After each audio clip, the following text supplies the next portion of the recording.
Okay, this is another type of word problem. This is rate times time is equal to distance type problem. So let's go ahead and somebody read the question again for me, and I would set up the pictures here, the figure for you. Okay, who wants to read this? Jill is 9 kilometers away from Joe. Both begin to walk toward each other at the same time. Jill walks at 2.5 kilometers per hour. They meet in 2 hours. How fast is Jill walking? Okay, thank you.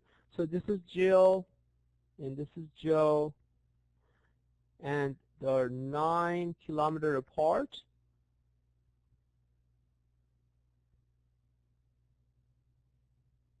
Okay, the rate, as you see, for the rate here would be, I'm going to call this R1. The rate for Jill is 2.5 kilometer per hour, and in 2 hours they're going to meet somewhere, let's say here, in 2 hours. So the question is, how far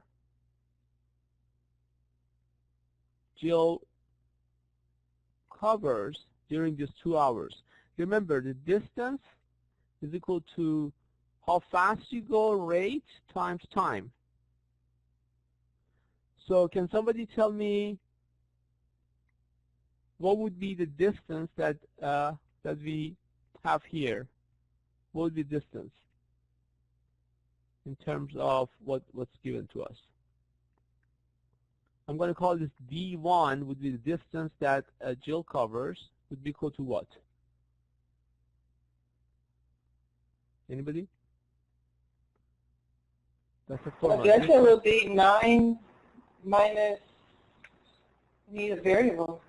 No. The distance from here to here, wherever that is, in 2 hours, I'm going to call it D1, let's say. The rate here, the distance would be R1, the rate that Jill travels, times the time. See. So how would you write this? D1 would be equal to what? Some of them we know. We know R1 is what? It's 2.5, right? It would be 5 kilometers. 2.5 times what? What is the time? 2 hours, right? Does that make sense? So the distance that Jill covers would be 2.5, because how fast traveling, times 2 would be the time that we meet here. So 2.5 times 2. How about, what would be the distance that Joe covers here?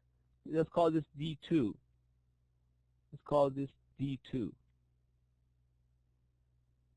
Okay, D2 would be the rate for Joe times the time. The time would be the same for both of them, right? The time is still 2 for Joe. But do we know how fast Joe is going? No, we don't know. We call it R2. We don't know. So this would be the distance that Joe covers, 2 times R2. So the distance that Joe covers, if I add them up to the distance that Jill covers, that should add up to what? What should this to D1 plus D2 should be add to? What was the distance between them? 9 kilometers? Yeah, 9. Does that make sense? So here you have D1, let's write it down here. So you have, please don't write on the board because it become again very confusing for the students to follow. So here we have D1 plus D2 is equal to 9 kilometer. And then, so D1 we figured already is 2 times 2.5 plus D2 is 2 times R2, we call it. That's how fast Joe goes, is equal to 9. So this is how you can solve for the rate or how fast Joe's moving. So that would be 2 times 2.5 would be 5 plus 2R, R2 we call it, is equal to 9. So it would be 2R2 is equal to 9 minus 5, subtract 5. So 2R2 is equal to 4. So there we have R2 is equal to 4 over 2, which is equal to 2 kilometer per hour. So this is how fast that Joe moves, so that is B. Question on this, anyone?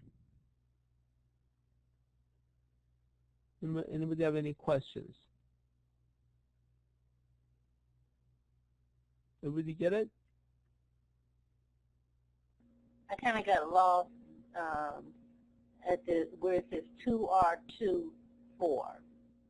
Where? No, down. One more. Yes, I got lost right there.